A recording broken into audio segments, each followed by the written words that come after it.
सुप्रभात। कक्षा 2 आपका ऑनलाइन कक्षाओं में स्वागत है। यह आपकी हिंदी मंदाकिनी की पुस्तक है।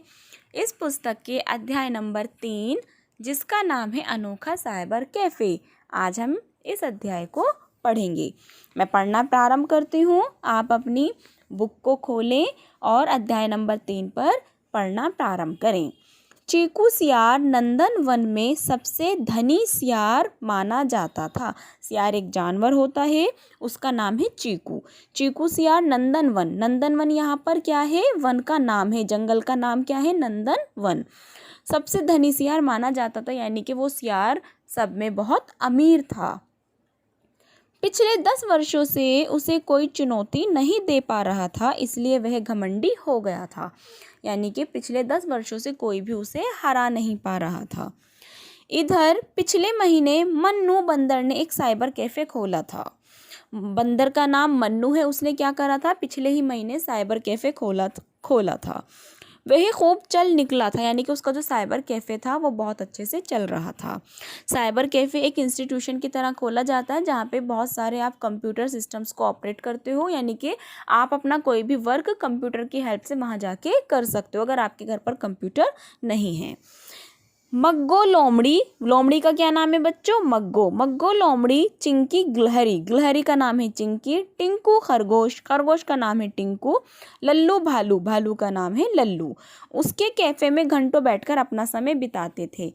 यानी कि मन्नू बंदर के साइबर कैफ़े में ये सभी जानवर जाते थे। मन्नू का काम बढ़ता चला जा रहा था। मन्नू का काम बहुत अच्छे से चल रहा था क्योंकि सभी जानवर उसके पास जाते थे।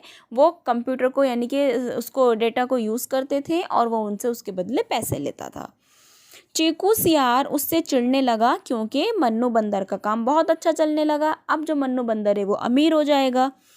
उसे किसी का अपने से आगे बढ़ना पसंद न था, लेकिन चीकू सियार को तो ये सब बातें पसंद नहीं थी। वो तो घमंडी हो चुका था। चीकू मन्नू के साइबर कैफ़े का काम ठप करने की तरकीब सोचने लगा। जंगल के शेर से चीकू के अच्छे संबंध थे। जंगल में जो शेर था उसके संबंध किससे अच्छे थे? चीकू सियार से। वह एक दिन शेर की गुफा में जा पहुंचा और कहने लगा, सर, आप गुफा में पड़े पड़े बोर होते रहते होंगे।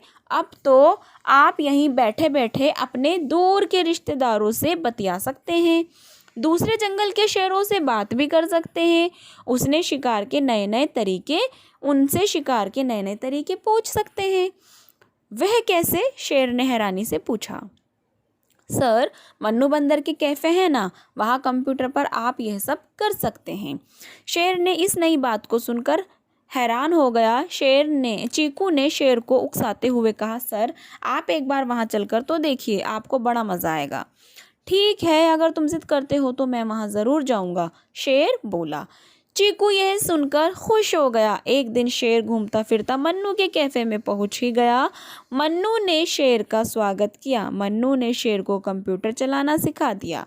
शेर ने न केवल दूसरे शेर से चैटिंग की बल्कि देश विदेश में अपने कई मित्र बना लिए। डिस्कवरी चैनल और कार्टून नेटवर्क की वेबसाइट देखकर उसे बहुत मज़ा आता था। अब शेर प्रतिदिन 3 घंटे मन्नू के कैफ़े में ही बिताने लगा। जंगल का राजा होने के कारण मन्नू की उससे पैसे मांगने की हिम्मत ना हुई, पर इससे उसे घाटा हो रहा था। शेर 3-3 घंटे उसका कंप्यूटर तो इस्तेमाल कर रहा था, फिर भी मन्नू बंदर शेर से पैसे नहीं मांग पा रहा था क्योंकि वो जंगल का राजा था। जब तक शेर वहाँ रहता तब तक अन्य छोटे जानवर उससे डर के मारे कैफ़े में नहीं आते थे। इस तरह मन्नू पर दोहरी मार पड़ रही थी, पर इससे चीकू सियार मन ही मन खुश था। मन्नू ने अपनी समस्या दोस्तों को बताई। मग्गो लोमड़ी ने उसे रानी हथिनी से मिलने की सलाह दी। लोमड़ी का नाम है मग्गो। मन्नू बंदर रानी हथिनी के पास पहुंचा। रानी ने उसे एक सलाह दी।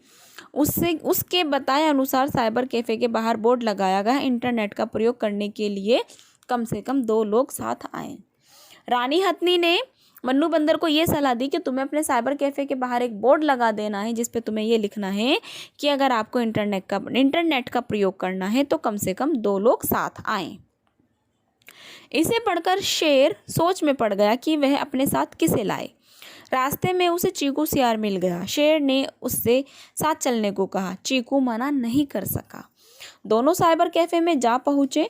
शेर तो चैटिंग में खो गया, चीकू वहाँ बैठा बैठा बोर होता रहा। उसे अपने कारोबार की भी चिंता थी। मन्नू ने हिम्मत करके चीकू से पैसे भी मांग लिए। चीकू सियार को पैसे देने पड़े।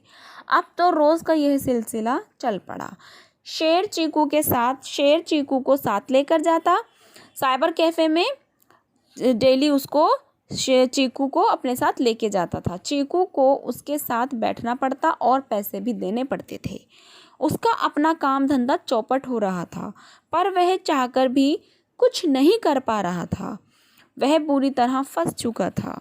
वह शेर से दुश्मनी भी मोल नहीं ले सकता था।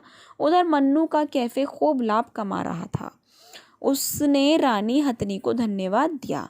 चीकू को अपनी करनी का फल भोगना पड़ रहा था। चीकू ने बंदर के साथ गलत सोचा था, तो बंदर की तरकीब से, जो उसने सलाह दी थी रानी हथनी ने, उसकी तरकीब से अब क्या हुआ, अब चीकू को ही अपनी सलाह भारी पड़ गई थी।